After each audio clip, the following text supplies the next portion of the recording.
Bueno, muy bien. Vamos a hacer entonces la introducción formal. Primero agradecer a la gente presente y la gente que lo va a seguir después por YouTube. Tenemos, como hicimos el año pasado en los conversatorios, la posibilidad de seguirlo desde el Zoom o desde el canal de YouTube. Luego los eventos van a quedar grabados y subidos en el canal de RedLem. Y en este 2023, que hemos cambiado un poco las dinámicas de RedLem, estamos retomando una edición anterior, que eran los conversatorios. ¿Se acuerdan que los conversatorios de RedLem empezaron en pandemia?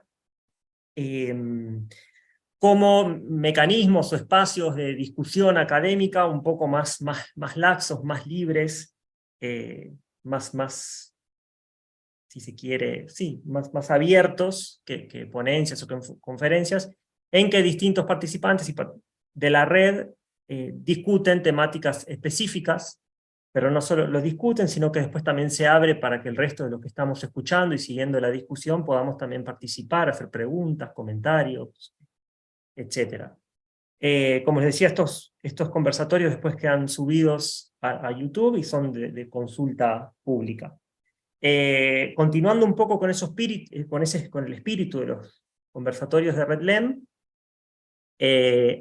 pensamos para este año 2023 que el formato de conversatorio incorpore una dimensión que sea de alguna manera más didáctica o más pedagógica, que es que la discusión de las temáticas de investigación que se hagan se piensen o se gesten no solo para aquellos que ya trabajan y ya investigan en multimodalidad, sino también abriendo un público que pueda estar interesado en cuestiones de multimodalidad, pero no lo haya trabajado hasta el momento. Entonces, ese es un poco el espíritu de abrir estos conversatorios eh, para que otras personas también se acerquen a la red en distintas modalidades. En este 2023, entonces, va a haber dos tipos de experiencias o dos tipos de eventos de RedLem. Vamos a empezar ahora con los conversatorios. Este va a ser el inaugural de este segundo ciclo 2023. Y luego el otro formato va a ser las presentaciones de libros, que va a haber varias también a lo largo del año. Todas estas actividades van a ser abiertas y van a ser virtuales. Tanto las actividades de libros como los conversatorios van a ser en las lenguas oficiales de RedLem, que es tanto portugués como español. En este caso coincide que las dos personas van a exponer en español, pero la moderación la va a hacer Caroline Trevisan, que está con nosotros, la va a hacer en portugués. Así que bueno, por mi parte nada más agradecer a todas las personas y esperamos que este año también RedLem pueda seguir intensificando el trabajo y creciendo como red latinoamericana de estudios en multimodalidad. Así que les paso la palabra a Carolina y le agradezco a Julia y a Lucía por haber aceptado la invitación. Bueno, graças, Germán. Obrigada. Bom, como o Germán comentou com vocês, para a gente incorporar essas duas línguas oficiais, né, da rede, então eu vou fazer essa moderação em português e vou tentar falar de um modo que todo mundo consiga me compreender e, claro, de qualquer forma vocês podem me pedir. Primeiramente, também agradecer à professora Lucia, à professora Júlia, pela disponibilidade de estar aqui com a gente. É muito importante esses momentos para compartilhar o que vocês estão estudando. Para a gente é muito rico, então, antes que nada, muito obrigada. Lembrando vocês que, como o Germán falou, esses conversatórios eles estão sendo transmitidos no YouTube e são gravados e depois publicados para quem quiser consultar. Durante a exposição das duas professoras, que vai ser mais ou menos de 30 a 40 minutos, eu peço que quem esteja assistindo, aqui pelo Zoom, mantenha os microfones desligados, assim a gente facilita o diálogo entre as duas expositoras. E depois que as professoras expuserem, a gente vai ter uma etapa para intervenção do público, então para fazer pergunta, comentário, tanto pelo YouTube, então quem está assistindo pelo YouTube pode deixar um comentário ali no chat, que a gente está recolhendo também esses comentários, e também aqui pelo Zoom, vocês podem levantar a mão depois, ou então ir deixando as perguntas pelo chat, tá?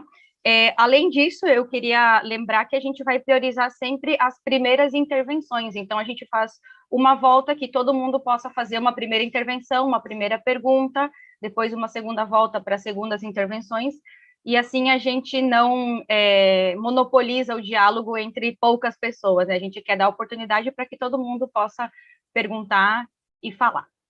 Bom, e a gente está aqui, então, com a professora Lucia, que é licenciada e professora em letras pela Universidade de Buenos Aires.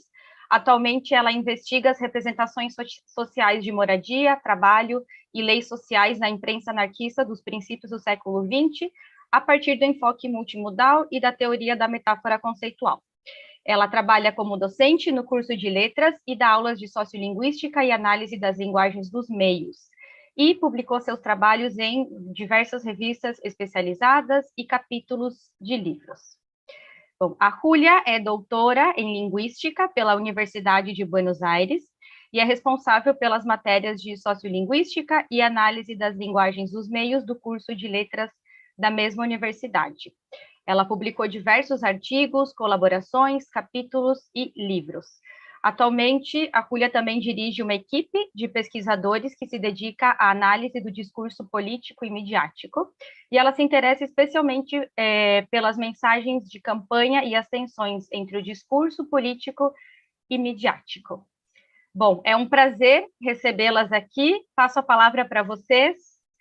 Fique à vontade. Bueno, buenas tardes. Gracias, Caroline. Gracias, Germán. Le agradecemos mucho a RedLem esta invitación. Es un honor y una responsabilidad iniciar el ciclo de conversatorios de este año, así que, bueno, esperemos estar a la altura de las circunstancias. Para comenzar con la exposición, nos gustaría presentar, más allá de la presentación institucional que hizo Caroline, Lucía y yo trabajamos en un equipo de investigación que viene tratando con imágenes desde hace bastante tiempo. Ese tratamiento desde hace algunos años nos trajo la problemática de dar cuenta de la imagen en movimiento, un poco por las necesidades de los proyectos propios de investigación, pero un poco también por la materia que dictamos en el grado, en la Facultad de Filosofía y Letras, donde trabajar con medios desde un punto de vista monomodal a esta altura del partido resultaba muy complicado. Y a medida que fueron pasando los años, trabajar con medios desde el punto de vista de la imagen fija, solamente, exclusivamente, también nos fue resultando cada vez más complicado. Entonces esto que vamos a presentar hoy es una herramienta que está en constante proceso de mejora y de perfeccionamiento, pero que tuvimos que diseñar precisamente para poder dar cuenta de estas problemáticas. Obviamente, como toda herramienta metodológica en desarrollo, no está completa, tiene problemas, y parte de el interés de participar en este conversatorio, tanto de Lucía como mío, es precisamente mostrarla y recabar dudas, problemas, dificultades y ver cómo seguimos, ¿no? Además de compartirla. Entonces, lo que vamos a hacer es organizar la exposición en una parte introductoria donde vamos a revisar rápidamente algunos conceptos. Nos vimos en la necesidad de revisarlos porque es muy difícil tomar un punto de partida de conocimientos compartidos,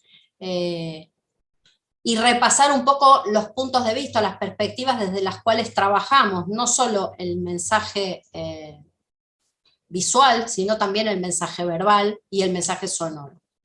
Entonces, para comenzar, vamos a decir que este enfoque multimodal, tal como lo entendemos nosotras, reconoce textos en donde se combinan diferentes modos semióticos.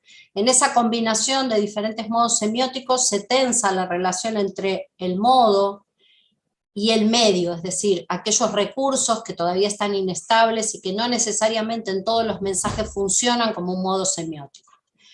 Como ejemplo de modos semióticos establecidos reconocemos el lenguaje, tanto oral como escrito, y las imágenes. El sonido, el color, la tipografía y otros recursos pueden o no funcionar como modos semióticos autónomos. Lo que vamos a decir entonces como punto de partida es que lo que nos va a interesar, por lo menos en esta presentación, es el lenguaje articulado, tanto oral como escrito, las imágenes y el sonido, que es lo que vamos a tener en cuenta. entendemos también dos conceptos fundamentales que son el de composición y el de ritmo. El de composición en tanto recurso cohesivo, y el de ritmo también, el de composición, recurso cohesivo de la imagen fija. Ahora vamos a repasar un poquito eso, a revisarlo porque nos hacen falta esos conceptos también.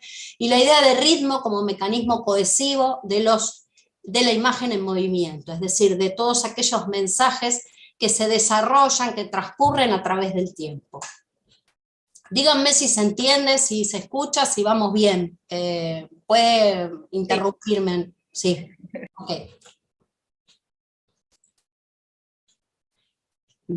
Bueno, sigo yo, bueno, hola y agradecer a todos por estar acá. Yo voy a comentar ahora en esta pantalla un poquitito uno de estos dos recursos cohesivos de los que hablaba Julia, es el de la composición, tiene que ver con los principios de cohesión en los textos que se articulan en el espacio y que por lo tanto van a presentar los recursos semióticos en forma simultánea.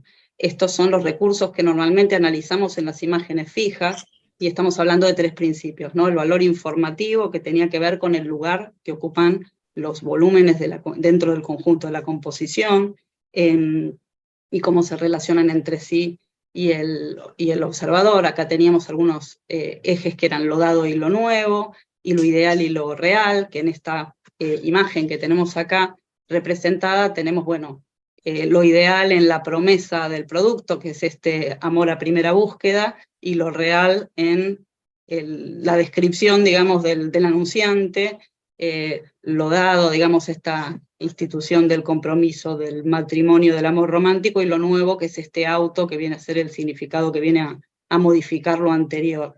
La prominencia, que es lo que nos permite ver algo por encima del resto, o sea, teniendo todos los elementos simultáneamente en la composición, hay algo que destaca respecto de ese conjunto, algo que va a ordenar ese recorrido de lectura, y el encuadre, que son aquellos recursos que van a permitir separar o unir elementos, ¿sí? En este caso el color puede ir unificando ese mensaje con lo que está mostrado en la imagen, con la parte del significado verbal, y también en el color de la corbata y el color del auto, también y parte del nombre del anunciante. Entonces, el encuadre va a permitirnos que los elementos aparezcan conectados y desconectados entre sí, y este concepto, el de encuadre, es el que a nosotras por lo menos nos permitió de entrada pensar la imagen en movimiento, porque justamente en la cohesión de los textos que se articulan en el tiempo, también vamos a tener este concepto o esta idea de que cosas aparezcan juntas o separadas, ¿no? En un encuadre.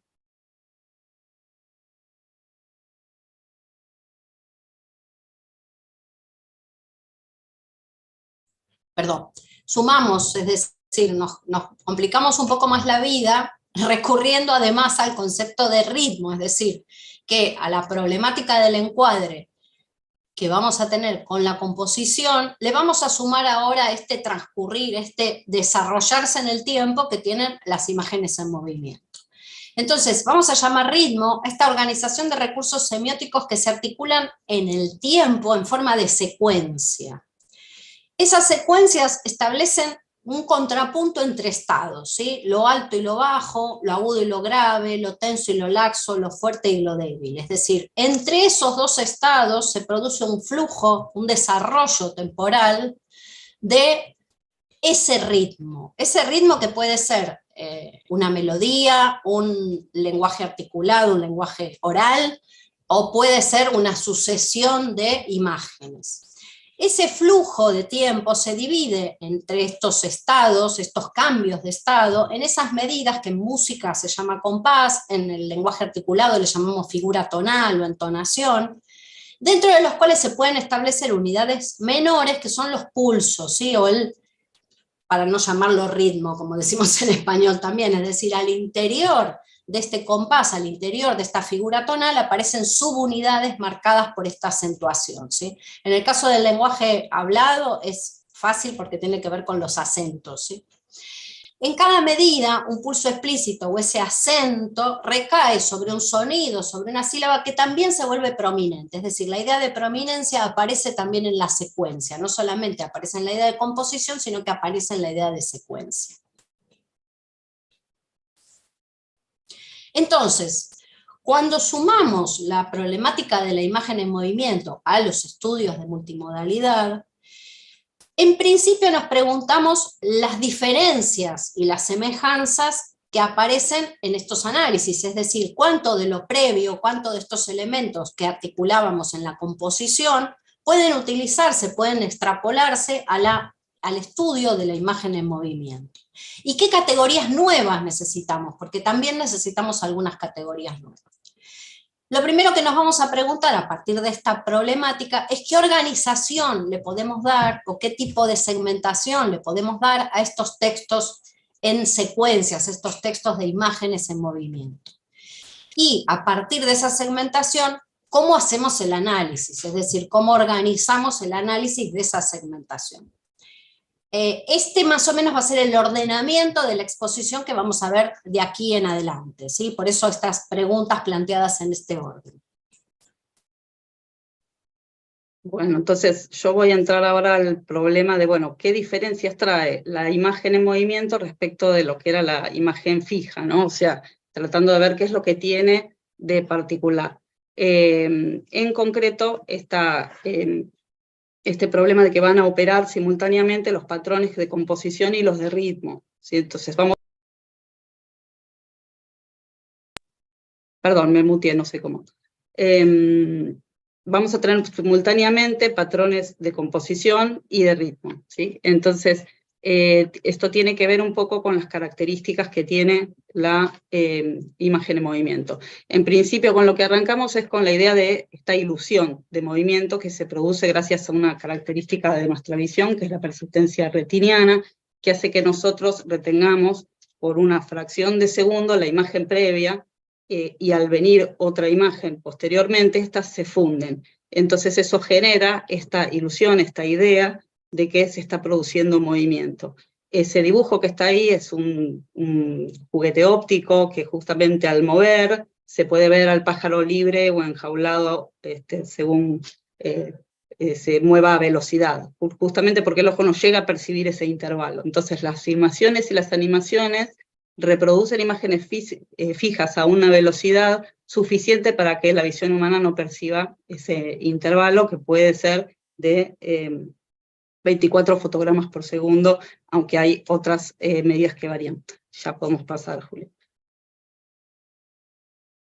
Otro concepto que nos parece importante es que las imágenes en movimiento no suelen aparecer como una única toma filmada desde el principio a fin, sino que por lo general se aplican procedimientos de montaje, es decir, hay una operación posterior a la filmación, que es la de recortar piezas y montarlas juntas, es decir, las piezas multimodales con las que trabajamos, en el caso de nuestra materia spots de candidatos políticos en elecciones, suelen tener la alternancia de muchos planos. Ahora vamos a ir más específicamente a la terminología. Pero el hecho de que exista montaje produce sentido por la yuxtaposición de esos planos. Esto que vamos a mostrar acá en este ejemplo, si querés irlo cargando, Julia, así se va cargando, es un experimento de los años 20 de Lev Kuleshov, que justamente lo que hace es alternar un mismo plano con un segundo plano en el que hay una misma reacción, ¿no? Entonces tenemos una misma reacción, pero el estímulo o el primer plano que aparece es diferente. En este experimento lo que se mostraba es que esas imágenes eran leídas de manera diferente. En la primera, bueno, como lujuria, como hambre en el plato de sopa, o tal vez como tristeza en el caso de la mujer en el féretro. O sea, el vector que conecta esa mirada con esa meta a la que se está reaccionando respecto del primer plano va a alterar el sentido de la acción. Entonces, la acción se completa. Lo mismo pasa con el orden de las tomas. En otro experimento lo que se hace es invertir la secuencia de acciones, y entonces según el primero o segundo ejemplo podemos percibir que ese personaje está acobardado o que en realidad está envalentonado, porque dependiendo de si tiene el arma o está siendo apuntado por ella. Es decir, en la secuencia de montaje, teniendo exactamente las mismas tomas, el orden sí va a alterar nuestra percepción de qué es lo que está sucediendo. Ya se puede pasar. Entonces eso nos supone, y ya podemos pasar a la otra, Julia, si querés. Eso nos va a suponer un problema porque una unidad mínima que nosotros queremos tomar o que nosotros estamos utilizando es plano, pero también es una noción compleja. Plano viene de esta idea de, bueno, esta unidad comprendida entre dos transiciones resultante del montaje, opuesta a toma, que sería desde que prendo la cámara hasta que se apaga, que es una unidad de producción, pero no de sentido, digamos, no, es una unidad intencional, ¿sí? Es un recorte de espacio y de tiempo, y en el montaje se yuxtaponen. Pero incluso dentro de un mismo plano, tenemos este problema de que el movimiento puede alterar las características de la composición. Entonces acá vamos a incorporar otro concepto que es el de cuadro, que es el de todo lo que se muestra en el recorte de la pantalla, ¿sí? Para dar cuenta de esta idea de que mientras vemos el plano, eso se va a ir modificando. En este caso tenemos acá lo que se conoce como un plano secuencias de la película Pulp Fiction, que seguramente la conocen. Si querés, Julia, lo puedes ir cargando. Acá lo que vamos a ver es justamente un problema que trae esta noción de plano, ¿no? Que es que nosotros podemos pensar, bueno, el plano va desde una a otra transición. Acá estamos viendo un plano, el primer plano de esta secuencia, donde tenemos a los dos personajes, tenemos un ángulo en picado que los está tomando. No sé si esto está avanzando. Ahí. Hay una transición que va a ir a un nuevo plano. Ahí vemos claramente ese corte. En esto tenemos dos planos donde se mantienen las características de la composición del cuadro constantes, o sea, siempre se están siendo tomados desde la misma distancia de encuadre, los personajes, no hay movimientos de la cámara. Pero lo que vamos a ver en el plano que sigue es que cuando se incorpora el movimiento de la cámara, las características de la composición de esa imagen pueden variar. Entonces eso va a suponer que nosotros en el momento de segmentar o de pensar la segmentación vamos a tener que tomar decisiones para poder hacerlo, ¿sí? Este es el tercer plano donde vemos que, bueno, la cámara se va a ir alejando, ¿sí? Está tomando los personajes, siempre los está tomando con un plano medio. Los va siguiendo, es un dolly hacia atrás, que sería un tipo de movimiento de cámara, pero en algún momento esto se va a modificar sin que haya una transición y un corte, es decir, sin que se haya producido un recorte de montaje, sino que simplemente los personajes se mueven, la cámara se detiene y se altera la distancia de encuadre. Ahí abajo en la diapositiva también agregamos estas nociones, ¿no? Tipo de plano es una de los nombres con el que suele aparecer en teoría fílmica. En teoría multimodal lo vamos a encontrar como distancias de encuadre. Si querés podés mostrar, Julia, el cuadro. Cuando hablamos de distancias de cuadro o tipo de plano nos estamos refiriendo a esto, es al recorte que se hace respecto de la figura humana, donde tenemos desde un plano general que va a tomar al conjunto y al personaje, a primerísimo primer plano que toma detalles del personaje. Bien. Y que todas ellas van a expresar la diferencia o la distancia personal. Entonces, en este caso ahora tenemos que se va modificando. Fíjense que no se cortó, que no se ha cortado el plano, ¿sí? No hubo un efecto de montaje, y sin embargo se ha transformado, y ahora no tenemos más ese plano medio que tomaba el gusto de los personajes, sino que tenemos un plano general, es decir, la relación entre el observador y lo representado se ha modificado sin que se altere en este momento la composición. Si querés podemos pasar al que sigue. Sí, porque entonces, sigue el proceso. Sí, porque sigue, sí, es muy largo, entonces se entendió la idea, me parece. Entonces, como para ver una pequeña muestra de qué tipos de alteraciones se pueden producir por el movimiento de la cámara, que incorpora esta dimensión rítmica a la imagen, vamos a ver algunos movimientos de cámara posibles que se utilizan con distintas, que van a tener distinto sentido, que se va a actualizar en el momento en el evento multimodal, ¿sí? Entonces, por ejemplo, tenemos movimientos descriptivos como los paneos, que son un movimiento lateral de la cámara, que puede ser a la izquierda, a la derecha, hacia arriba o hacia abajo, como estos que estamos viendo, que pueden establecer relaciones de señalar, ¿no? O sea, ir hacia el papel para mostrar ese detalle, para señalar un recorrido visual.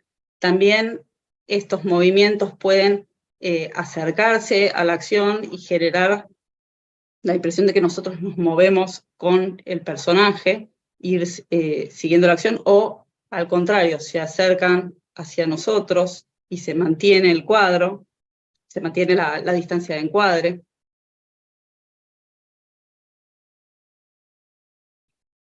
O podemos tener un punto de vista que está fijo y se mueve lateralmente para ir mostrando dentro de un conjunto, ir mostrando individualmente cada uno de esos personajes. Eso se puede hacer con un movimiento de la cámara en desplazamiento sobre rieles.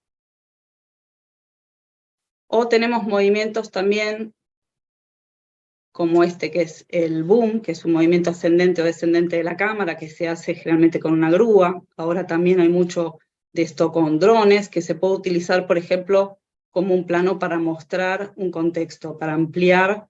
Fíjense que en ese caso se amplía la distancia de encuadre y se abre el cuadro y nos podemos acercar o alejar de ese objetivo que se nos puede mostrar.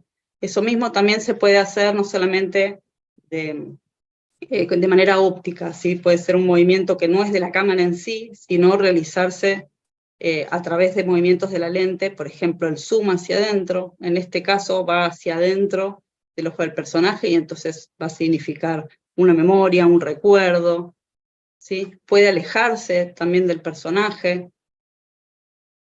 También se puede hacer a través de recursos ópticos un enfoque diferencial que va a permitir establecer, bueno, relaciones de prominencia, que es lo importante dentro de este cuadro, qué es lo que se destaca, y en este caso incluso establecer un vector, ¿no? Tengo el objeto mostrado y en este caso el personaje con el que eso se va a relacionar.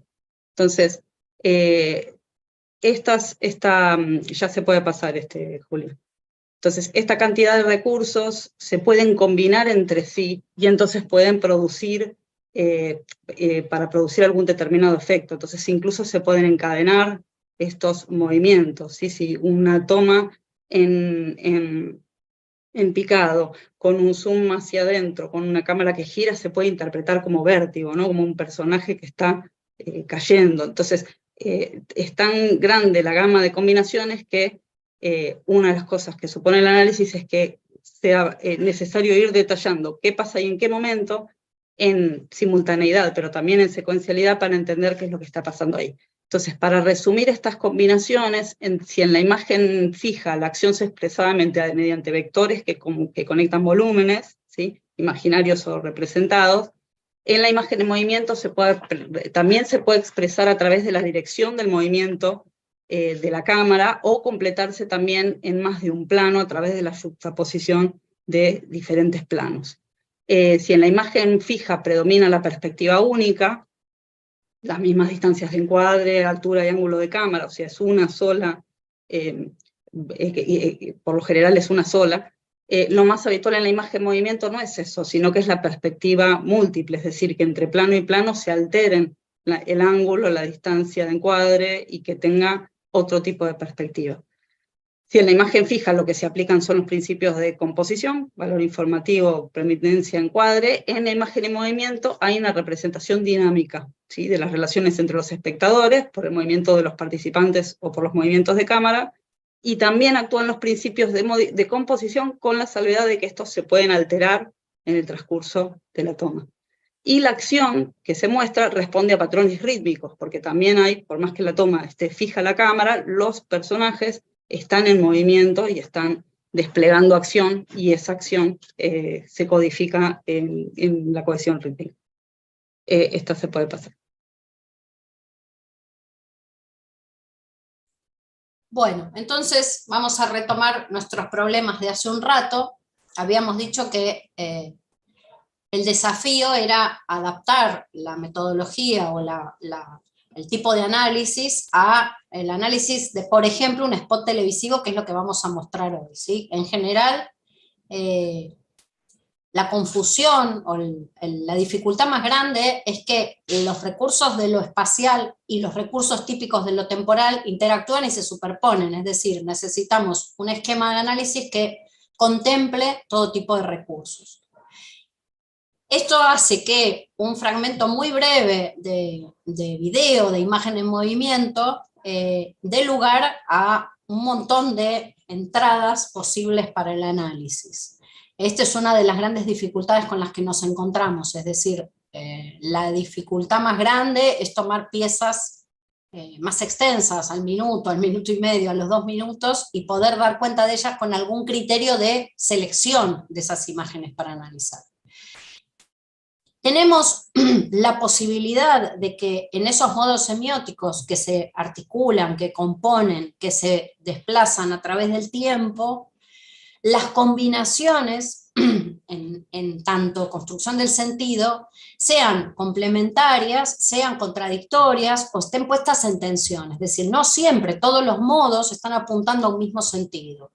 A veces sucede, se da, y en general se trata de mensajes en donde no caben muchas dudas respecto de su interpretación, pero muchas veces nos encontramos con segundos sentidos, con sentidos connotados, con dificultades para identificar esta identidad en el sentido, y ahí precisamente radica lo interesante de esto, es ver dónde está esa tensión, cómo está construida esa tensión, y realmente qué es lo que está aportando cada modo en esa construcción de significado. Entonces, lo que consideramos como las etapas del análisis, fundamental la segmentación, es decir, este momento en el que nos encontramos con un video, con un mensaje extenso en el tiempo, que hay que segmentar con algún criterio, identificar esas unidades, es decir, organizarlas y jerarquizarlas, y después relacionarlas, ¿sí? Entonces vamos allí. Vamos a hacer una rápida revisión.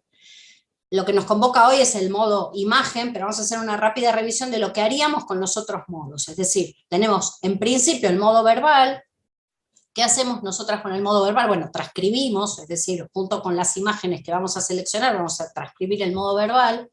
Vamos a considerarlo en términos de cláusulas, en términos de procesos, participantes y circunstancias. Y para la clasificación de los tipos de procesos utilizamos la taxonomía de la lingüística crítica, es decir, tomamos aquellos procesos transactivos, no transactivos y pseudotransactivos como un gran criterio de clasificación, es decir, acciones con actor y afectado, acciones con un solo participante, y acciones de tipo proceso mental o proceso verbal, donde la transactividad se puede poner en cuestión.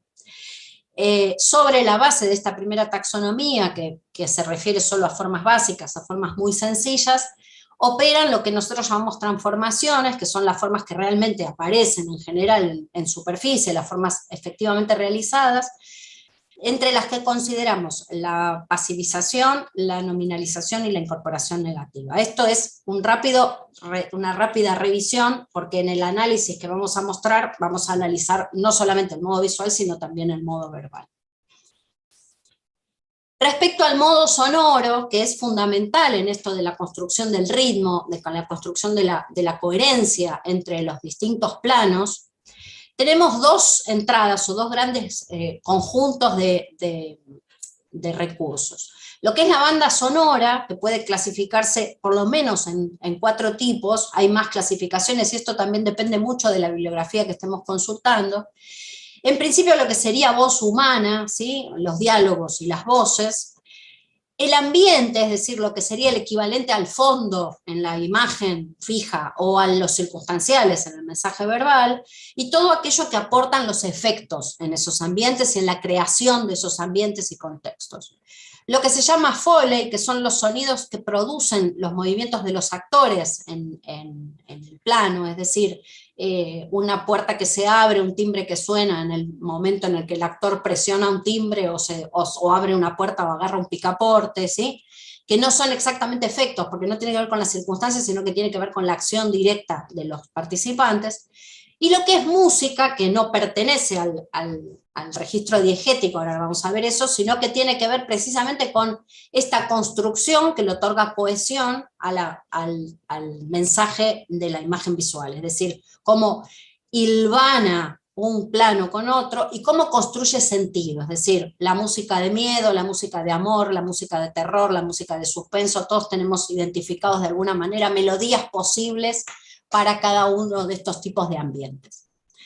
La relación entre estas bandas sonoras y la imagen que estamos viendo en pantalla, en principio puede ser de tres tipos. Diegética, que es aquel sonido que recuperamos, no importa cómo está montado, pero ese sonido que recuperamos a partir de lo que vemos en pantalla, de lo que está sucediendo en la imagen. Eso que se muestra es lo que suena, ¿sí? Coincide la banda sonora con lo que estamos viendo.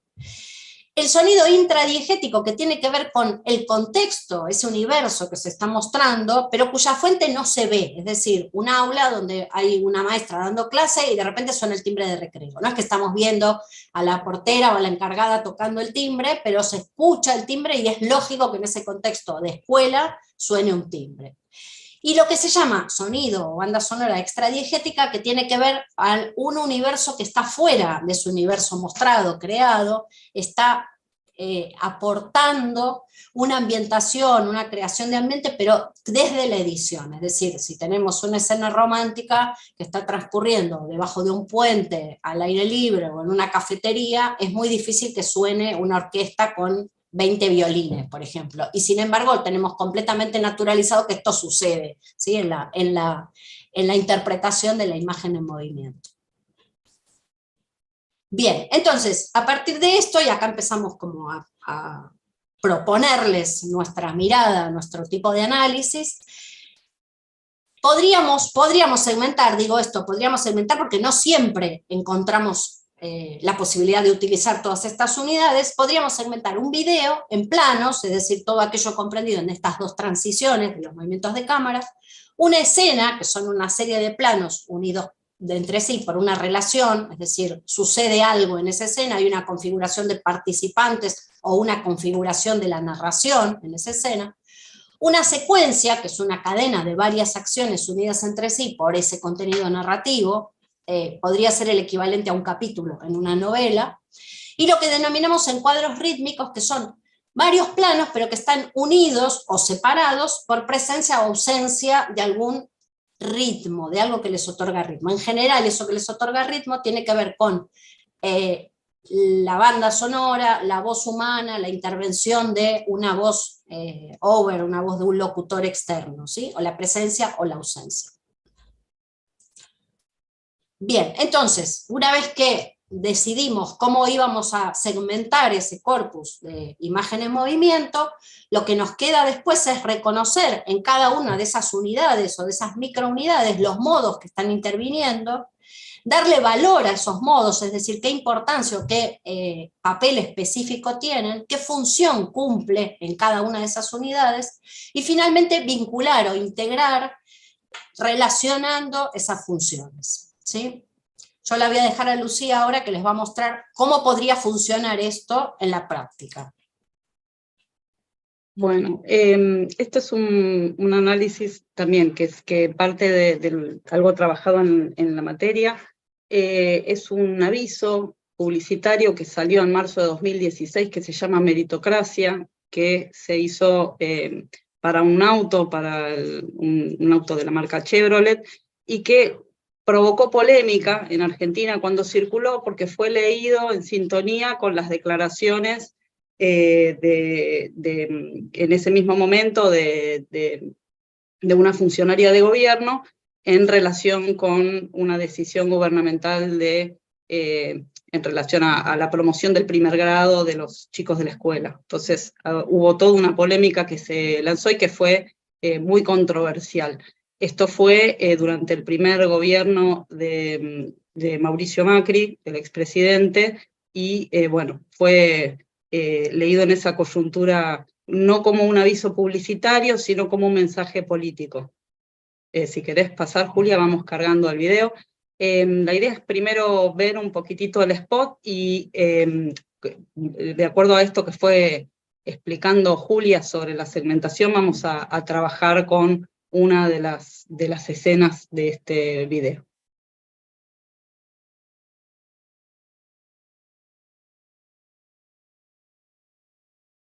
Está muteado, Julia. Me parece que si vos estás muteada, no sé si se escucha el audio. Un mundo donde cada persona... Va de nuevo.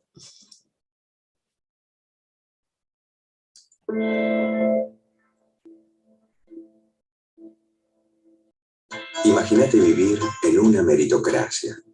Un mundo donde cada persona tiene lo que merece. Donde la gente vive pensando cómo progresar día a día, todo el día. Donde el que llegó, llegó por su cuenta, sin que nadie le regale nada. Verdadero meritócrata.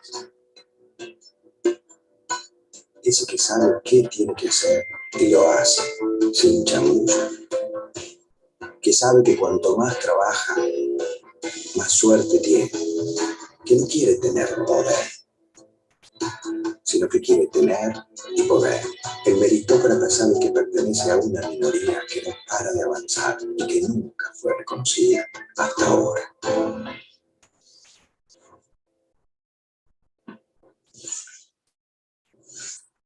Chevrolet, find new roads. Bueno. Si querés lo pongo de nuevo, como quieras. ¿Se vio bien? Díganme ustedes si algo se entendió, si no se entendió, si no después se lo vio bien, pasamos sí. por el chat, para que Se lo vio puedan bien, ver. Ah, bueno, bárbaro. Pasamos entonces, Julia. Bueno, entonces, ¿qué hicimos con... Ahora sí. Bien. Entonces, el primer paso entonces fue segmentar. En este caso, lo que hicimos fue reconocer 33 planos, es decir, 33 transiciones, donde se va modificando la composición, y las agrupamos en 9 escenas en relación a las características, en algunos casos porque tenían este mismo contenido de lugar y anecdótico, y en otros porque presentaban imágenes que se iban superponiendo, pero que formaban un mismo núcleo narrativo, por decirlo de alguna manera, como en el caso del amanecer, donde es esta sucesión de palabras con el amanecer de fondo, o en la última escena, la nueva, que es la 9, que es la que tiene la interpelación del anunciante, ¿no? Entonces, en ese caso, reconocimos 9 escenas. Acá es donde aparece la primera situación, que es ver qué es lo que uno va a analizar, en qué nivel se va a situar. Nosotros decidimos, en este caso, analizar una de las escenas de todo este conjunto, pero también sería válido analizar el conjunto y segmentar a través de las escenas. Nosotros decidimos trabajar con la escena para poder trabajar en el nivel del plano. Este es el caso de la escena 5. En el aviso, como vieron, había una serie de encuadres globales. Hay un gran encuadre rítmico que tiene que ver con la banda sonora, que se mantiene a lo largo de todo el spot, excepto al final, en la placa del anunciante, que es una versión de un tango muy famoso de Astor Piazzolla, que es Libertango, que es una música muy identificada con la ciudad de Buenos Aires. Es una música que tiene que ver con la libertad, o sea, que trae un montón de connotaciones para el lugar donde circula, que son reconocibles para la audiencia, ¿sí? Ese tango, como ustedes escucharon, tiene como una pequeña frase que se repite y que va coincidiendo con las distintas escenas. Del mismo modo, también hay un encuadre rítmico con la voz de esta voz over del narrador, que va comentando a cada escena con un pequeño texto que también tiene una forma bastante similar. En este caso, en esta escena, teníamos una primera escena, la del hombre que sale a correr y que saca una foto de un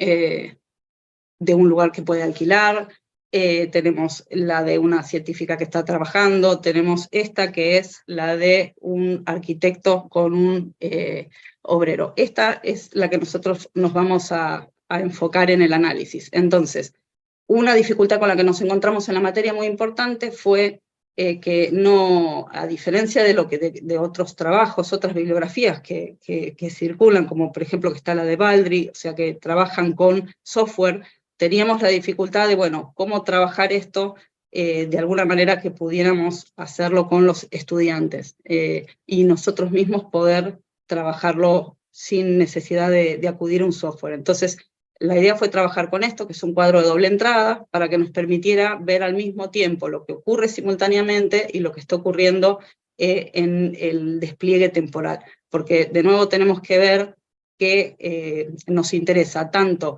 lo que va a coincidir, ¿sí?, en el mismo momento, en distintos modos, como aquellos cambios que se puedan producir en algún tipo de recurso que en algún momento se modifica o cambia. Entonces el cuadro de doble entrada nos permite observar eso. Entonces elegimos desglosar esta serie de recursos, podrían ser otros, porque nos resultaron relevantes. Esa es otra cuestión que habíamos dicho antes, ¿no? O sea, un mismo spot tiene un montón de recursos y hay que tomar la decisión de, bueno, qué es lo que uno va a tomar. En este caso tomamos, bueno, el lenguaje, el modo verbal, la música y los sonidos, las distancias de encuadre, donde vemos que hay bastantes variaciones. Hay un primer plano general que está tomado, bueno, un plano americano que toma también el contexto, donde podemos ver Puerto Madero, es el contexto de una obra en construcción.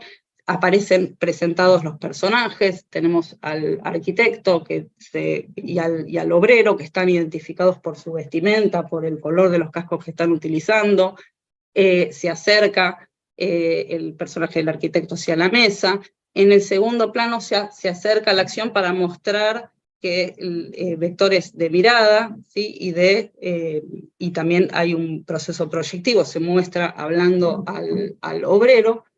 Hay una conversación ahí, y luego el plano cada vez se va acercando más, se va cerrando más, aparece el primer plano con una altura normal, y aparece la acción, ¿no? O sea, el arquitecto va a hablar y va a manipular, bueno, se va a poner el casco, y en el final va a aparecer un plano contrapicado con el detalle de la acción de cortar o soltar, de hacer algo, ¿sí? O sea, aquí sí aparece un cambio, se terminan los procesos reaccionales y proyectivos, y aparece el hacer, ¿no? Aparece un proceso accional y transactivo.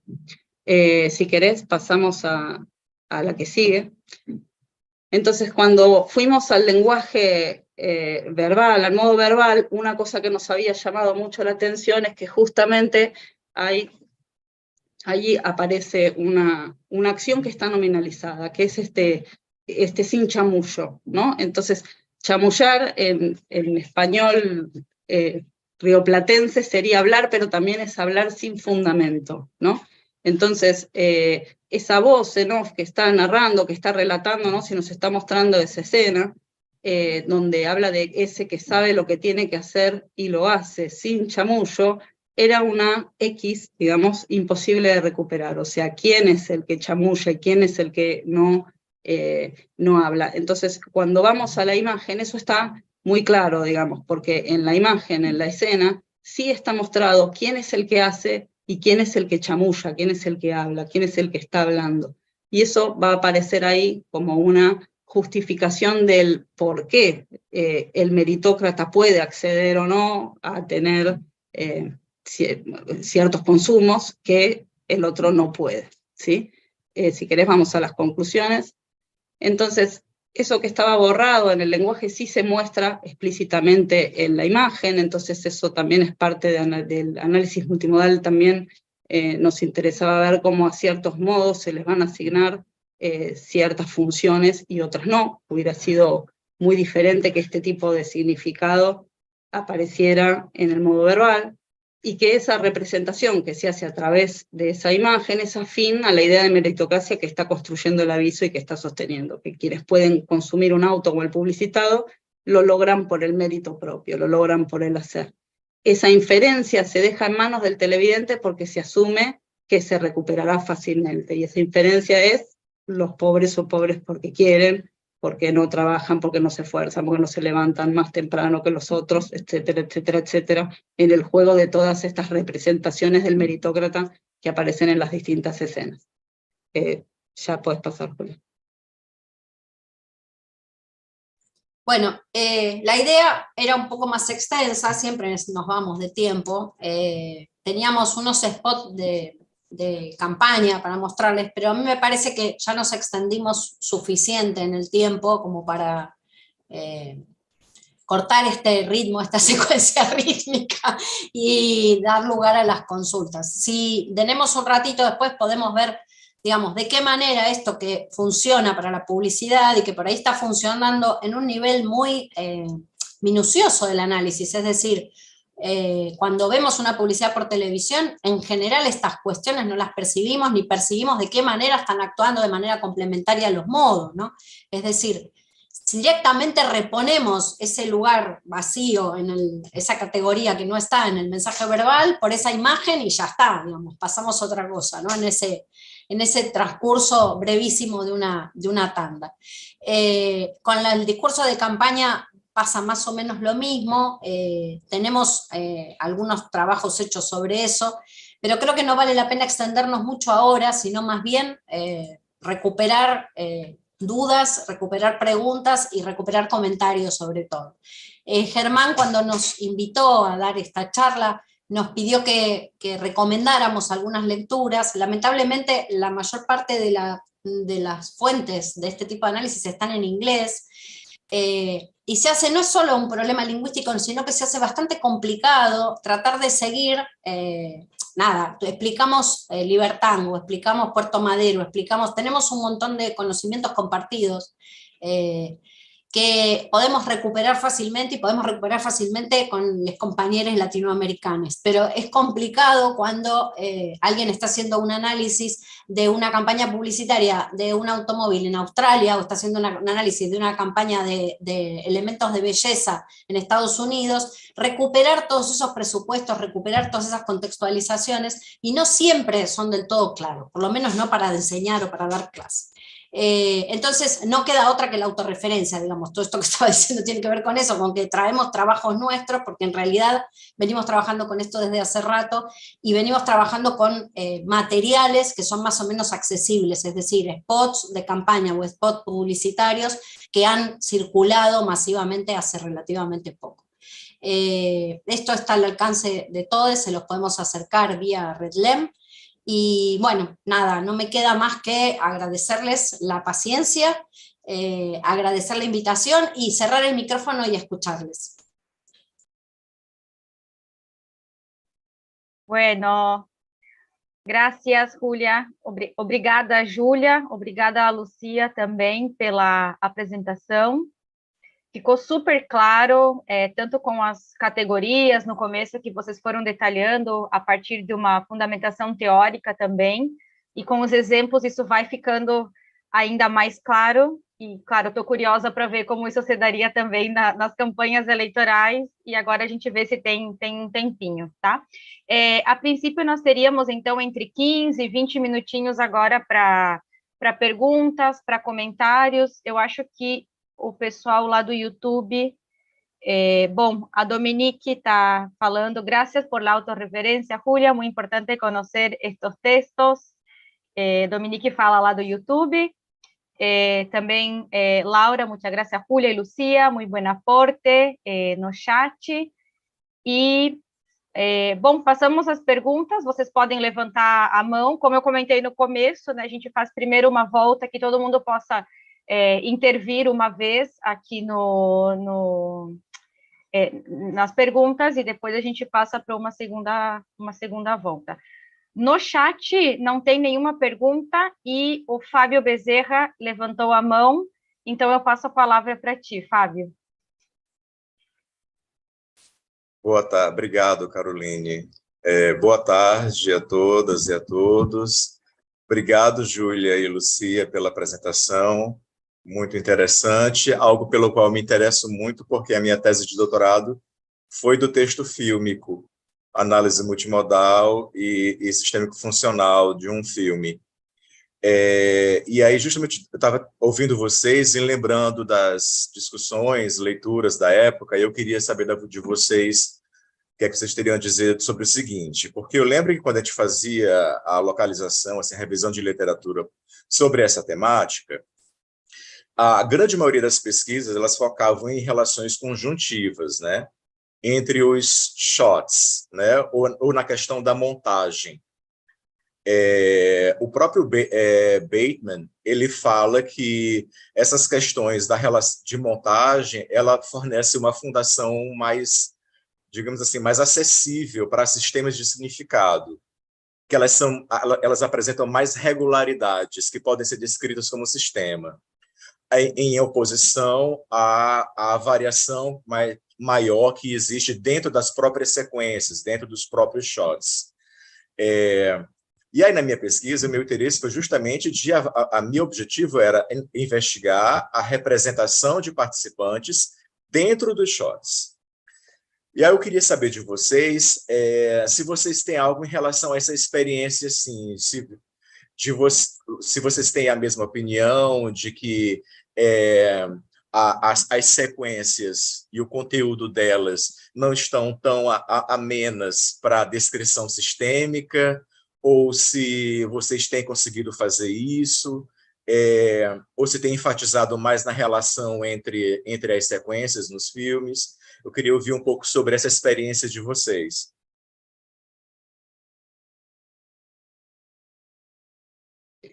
Sí, no sé si sumamos preguntas o vamos comentando así. Podem ir comentando, Lucia, e aí, à medida que outras pessoas tenham alguma intervenção, podem ir escrevendo no chat ou levantando a mão, mas podem ir falando. Dale. Bueno, gracias, Fabio, por la pregunta.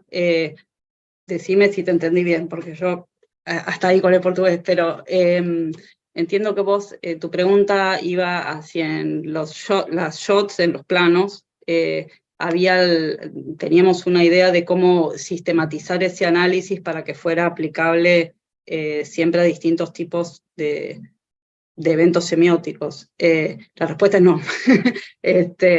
Depende mucho de cada cosa que estás analizando, o por lo menos esa es nuestra experiencia. Por ejemplo, Julia puede contar un poco más cómo fue en el análisis de spots de campaña electoral, pero ahí esta unidad tan pequeña que se puede hacer, o esta división tan chiquita como hicimos en esto que es un aviso de 1 minuto, no sirve. O sea, conviene más trabajar con otra unidad, conviene más trabajar con escena, y no tanto en el nivel del plano.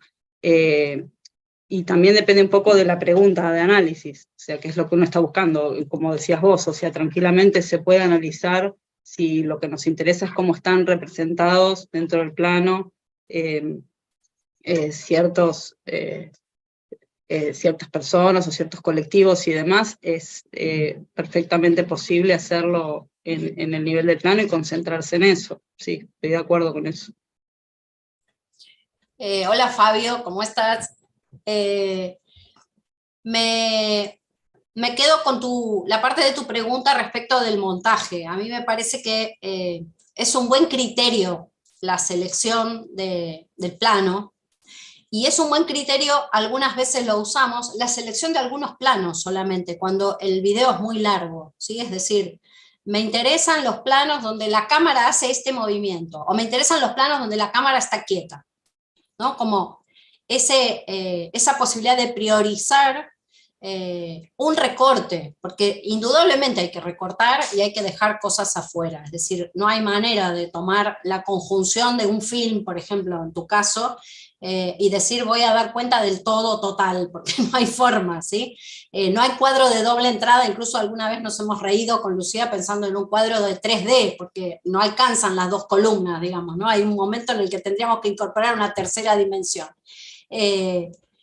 La impresión que yo tengo es que hay que entrar ya sabiendo qué es lo que una va a buscar, es decir, la representación de un personaje, la representación de un colectivo, la representación de una relación o de un vínculo. Por ejemplo, en la última campaña electoral que hubo en la Argentina hace 2 años, yo trabajé con la representación del primer candidato, es decir, había una elección primaria donde competían en internas abiertas varios candidatos. Entonces, bueno, ¿cómo hacía cada lista para presentar ese candidato donde había un contrario que era del mismo partido? Es decir, muy interesante el perfil o la oportunidad de mostrar un candidato peleándose con los de adentro y mostrándose como unidad hacia el afuera del partido, ¿no? Pero me parece que en todos los casos tenemos que tener claro a dónde queremos llegar, digamos, ¿no? Porque si no es muy fácil como empalagarse con la diversidad de recursos y este afán descriptivo, que es muy significativo siempre, pero no siempre se puede con todo, ¿no? Bem, Patrícia também levantou a mão agora. Paso a palavra para ti, Patrícia. Muchísimas gracias por la presentación muy interesante y me gustaría saber, hay una dificultad a veces en trabajar esto cuando todavía no hay un manejo total del metalenguaje. Y la pregunta es, ¿cómo trabajan ustedes en forma concreta con sus estudiantes para la adquisición de este doble metalenguaje que por un lado implica lo fílmico, por otro lo multimodal, y en otras oportunidades nombres diferentes para ciertos procesos que son similares, como fueron algunos de los que ustedes nombraron? Entonces me gustaría saber, porque claro, este análisis ustedes lo hacen cuando ya el metalenguaje está adquirido, pero ¿cuál es el proceso para llegar a la adquisición de ese metalenguaje? Gracias.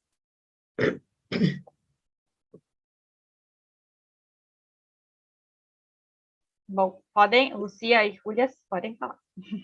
Sí, bueno, eso es un problema y un desafío, ¿sí? La secuencia de la materia, nosotros arrancamos por imagen fija, primero.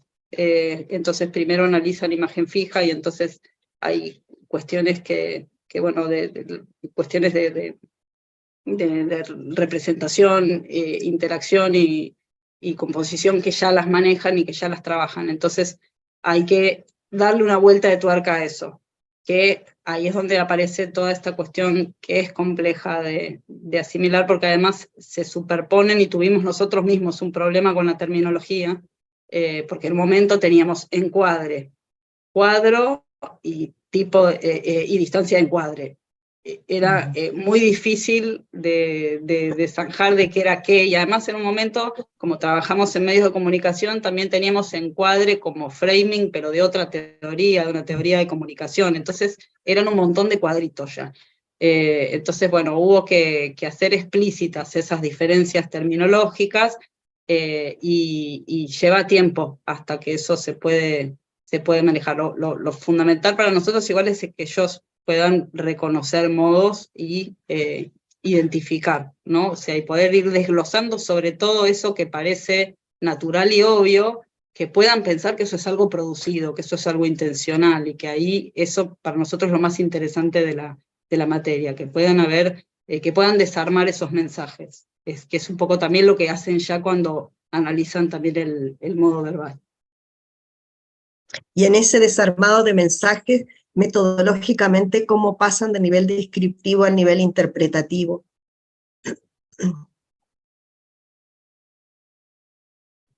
Y bueno, ahí tienen que elegir algo, tiene que aparecer esa pregunta, ¿no? O sea, algo que haga ruido, como en este caso, en este caso era esta X, que aparecía esto, que aparecía no nombrado o oculto en el nivel del texto. Bueno, ¿cómo aparece en la imagen? O sea, que puedan ir y venir en el cuadro e identificar una relación entre esos modos o algo particular, pero es fundamental ahí que elaboren una hipótesis. Esto que decía Julia, tenés un cuadro con un montón de cosas.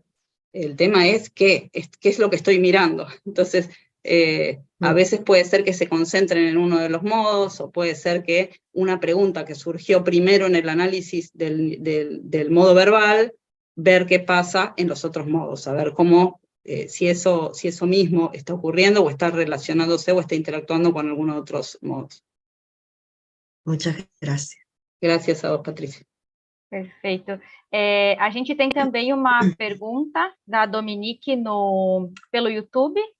Eu vou ler aqui para vocês e aí depois eu passo a palavra para a Liliana. Tá, Liliana, que levantou a mão aqui. Bom, a Dominique diz assim, una duda metodológica. También hemos usado una tabla de doble entrada con pantallazos representativos de lo visual para analizar textos en movimiento. Esto implica traducir o transducir, transformar todo a palabras escritas en cada columna. Me parece que no hemos discutido mucho respecto a esas transcripciones multimodales, lo que se pierde y se gana, como dirían por ahí. ¿Qué piensan al respecto? ¿Se entendió? Sí, tremenda pregunta, Dominique, gracias. Podemos quedarnos, podemos hacer la cena, servirnos una copa de vino y seguimos. Sí, es un problema, eso es una discusión, me parece, mucho más profunda, esta de si el modo verbal está funcionando como traductor universal de todos los demás modos o no, y me parece que es una pregunta que da pie para un seminario de doctorado que podríamos organizar alguna vez, por lo menos en RedLem, y discutir. Nos hemos encontrado con esa dificultad, tratamos de zanjarla por el lado técnico, esto es, en lugar de explicar con mensaje verbal qué está sucediendo en el plano, tratar de explicar qué hace la cámara, o tratar de explicar qué intenta hacer el montaje, o sea, cómo evitar la traducción, evitar el subtitulado. Es muy difícil, entramos en tensión siempre, y siempre hay como una tentación de explicar lo que está ocurriendo en el plano, ¿no? Creo que las categorías técnicas del cine sirven como para poner distancia de ese procedimiento que es casi automático. Pero es todo lo que te puedo decir. No sé si Lucía tiene algo más para decirte, pero no, yo no. No, sí, y hay casos en los que no lo resolvimos, porque por ejemplo todo lo que es sonido, nosotras por lo menos en este momento estamos teniendo que acudir a palabras y a pensar en cómo el sonido connota, ¿no? O sea, salvo lo que es lenguaje verbal, que bueno, hay herramientas para analizarlo en categorías, explicar qué es libertango no es algo que podamos hacer a través de un metalenguaje específico para el sonido, ¿no? Sino más bien estamos pensando en términos de lo que connota como banda sonora. Perfeito. Obrigada, Lucía. Julia. Antes de eu passar a palavra para a Liliana, eu só queria dizer que o professor Fábio, ele deixou algumas referências no chat que ele usou, então, para vocês terem em conta isso também. Passo a palavra para a Liliana, e se alguém tiver alguma outra pergunta, alguma questão, já pode deixar a mão levantada, porque a gente já vai finalizando, tá? Gracias, Carolina. ¿Se escucha bien, no? Sí, sí. Ok, gracias. Bueno, partir por agradecer en esta aventura que han tomado Julia y Lucía, ¿no? De poder esquematizar algo tan difícil, ¿no? Como es un análisis multimodal, ¿no? Desde la perspectiva latinoamericana, que es la que nos interesa, y yo creo que valorar mucho el esfuerzo y agradecerlo en primera instancia. Y segundo, quería hacerles dos preguntas más digamos, por qué camino van.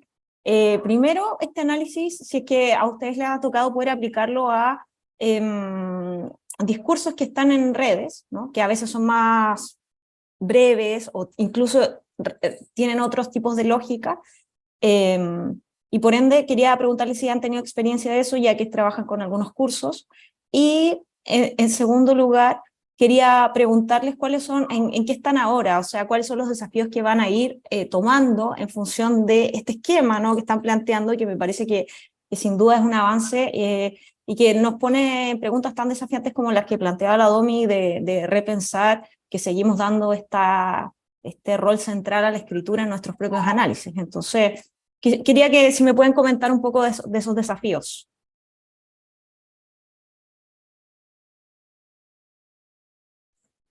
Sí, Bueno, yo. dale. Dale, Julia.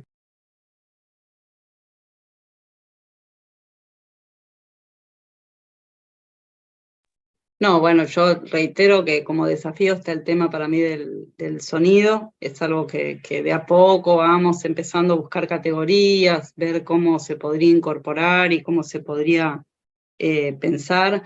En relación al discurso en redes, hay compañeras dentro del grupo que están trabajando con discurso en redes sociales, pero no lo hemos trabajado todavía con los estudiantes en la materia. Creo que vos te referís sobre todo a cosas como, bueno, Reels o ese tipo de videos breves que circulan mucho en redes y que también sí, son algo para incorporar. Lo más trabajado es discurso político y publicitario en el grupo nuestro. Claro, es que me preguntaba porque donde están los jóvenes hoy es en esos espacios, ¿no? Las audiencias un poco, ahora los medios andan detrás de las audiencias y no las audiencias detrás de los medios. Entonces, creo que nuestro desafío también como investigadora de lo multimodal, ¿no? Y de donde se discuten estas ideas, está ir a mirar estas otras plataformas y a ver si funcionan estas categorías de análisis y un poco ver qué develan, ¿no? ¿Qué ideas hay detrás de esos planteamientos, aunque sean más breves, más pequeños, ¿no? Y no solo como audiencias, también como productores, ¿no? O sea, porque también hay otra perspectiva, que es que las audiencias ahora también manejan ciertas de estas convenciones de las que estamos hablando, no son totalmente oscuras para todos, porque cada vez más empezamos a manejar y a conocer y a operar y a producir discurso multimodal en forma bastante masiva, digamos. Antes era algo que estaba reservado a los grandes medios, a la televisión, y uno simplemente era un espectador, entonces todo parecía mucho más mágico. Ahora es como que esos mecanismos tienen otro nivel de desarrollo, ¿no? Sí, por ahí lo interesante es ver qué tienen de particular, ¿no? Porque me parece que hay, además de la brevedad, que esto ya lo sabemos todos, digamos, pero sí en el ritmo y en la composición aparecen novedades. Me parece que eso es lo más interesante de ver. Nosotros hicimos un trabajo de ese estilo respecto del discurso político, o sea, buscando si las categorías tradicionales de análisis de discurso político estaban ausentes en la política en redes. Lo hicimos con la campaña anterior, vamos a ver qué nos depara este año la campaña en la Argentina, pero lo que corroboramos es que sí, es decir, las categorías de análisis siguen vigentes, no es que estamos hablando de una nueva política, o de una nueva manera de hacer campaña, no, claramente no. Lo que sí encontramos fueron algunos procedimientos exacerbados, ¿no? Como esta cuestión de la construcción de la destinación, no se trata solo de un opositor, de una dimensión polémica y de una dimensión persuasiva, sino que lo que encontramos es una multiplicidad de públicos a los que persuadir, con distintos perfiles según la hora del día en que se postea o según las circunstancias, y en principio lo que vamos encontrando son como distintas posiciones enunciativas respecto de la producción de esos materiales, es decir, ese candidato o esa candidata no es la misma persona en todos los posteos, está todo el tiempo exhibiendo características de sí mismo, de sí misma diferenciales. Esto como un proceso de cambio en el discurso político en redes, o sea, es un tema así como recontrafinito y recién estamos empezando. Habría que ver si esto se sostiene, y la otra gran pregunta, que me parece que excede ya el enfoque multimodal, sino que va más allá a la cuestión política, es si estos cambios en el discurso político en redes se trasladan al discurso político cara a cara, se trasladan al discurso político en los medios tradicionales, es decir, si de alguna manera las estrategias de construcción de la destinación y de la enunciación en las redes están pregnando los medios masivos tradicionales. Todo está por hacerse. Y bueno, sí es cierto que es un trayecto en la investigación y no en la docencia, es decir, en la docencia lo que hacemos es una muestrita muy chica de las categorías, de la aplicación de esas categorías, y lo que intentamos además es que estos chicos que están en el grado se inicien en la investigación, lo cual es un montón ya, ¿no? Sí, sí, sin duda. Muchas gracias por compartir con ustedes su trabajo. Bem, obrigada, Júlia, Lucia. A Dominique também está agradecendo pelo YouTube. Muchas gracias. Bem, e Fábio também colocou mais um arquivo no chat, um material interessante para depois seguir complementando essa discussão. E a Maíra Machado tem uma pergunta aqui no chat também, e seria a última pergunta, senão a gente passa muito do tempo planejado. Y a Maíra dice: gracias por compartir esas herramientas, muy interesante el análisis, clarísima la exposición, incluso de los problemas que explicitaron desde el inicio. Este tipo de análisis parece prestarse para ser hecho en equipo porque el nivel de detalle se requiere para la segmentación es muy fino. Los mismos en cuanto a la agrupación de los hechos o ideas, ¿trabajaron de esta manera? Sí, tal cual. De hecho, el spot que analizamos fue un trabajo que se inició como bueno, hay que preparar la materia y ver qué corpus les vamos a dar para analizar, y fueron surgiendo en las discusiones sobre todo del grupo de prácticos, que son los docentes que tienen comisiones reducidas, con Mariana Retter, con Paula García, que también trabajamos todo ese cuatrimestre y fuimos viendo qué pasaba con esto, ¿no? En ese momento también analizamos todas las reacciones que habían habido a este video y demás, o sea, era muchísimo más extenso el corpus, porque era, bueno, surgió la polémica, entonces era trabajar también el spot y su reacción. Pero es un proceso súper interesante para trabajar en equipo, sí. Bem, obrigada, Lucia. Bom, a Fabiana também está agradecendo no chat, a Maíra agradeceu a resposta. Acredito que podemos ir encerrando. Eu sei que sempre fica muito por falar, muito por discutir, a Verônica também está agradecendo. Eu passo a palavra para o Germán, então, para a gente fazer a finalização. Bueno, muchas gracias tanto a Caroline por hacer toda la moderación, como a Julia y a Lucía por todo el trabajo. Creo que dejó como la vara bien alta para lo que queríamos hacer el resto del año, pero buenísimo. Creo que también es algo que salió de las reuniones del año pasado, cómo veíamos la necesidad de poder reflexionar más sobre cuestiones de imagen en movimiento, así que esto es como nos deja pensando varias cosas, como mencionaban en las preguntas, tanto para las clases como para nuestras investigaciones. Y me quedo con estas últimas cosas, ¿no?, que conversaban con Mayra también, de cómo muestra esto también la necesidad del trabajo en equipo, que no siempre es visible, y todo lo que lleva el trabajo de transcripción, que tampoco es visible después muchas veces en las investigaciones, pero que es central para el análisis fino, ¿no? Así que, por mi parte, agradecerles a todas, todos, todes por estar. El mes que viene vamos a seguir, vamos a tener primero presentación de libro, vamos a ir intercalando conversatorio con presentaciones de libro, así que esperamos que poder verles en el próximo evento, y muchísimas gracias. Gracias por la invitación, Germán, y gracias, Caroline. Gracias a ustedes. Gracias.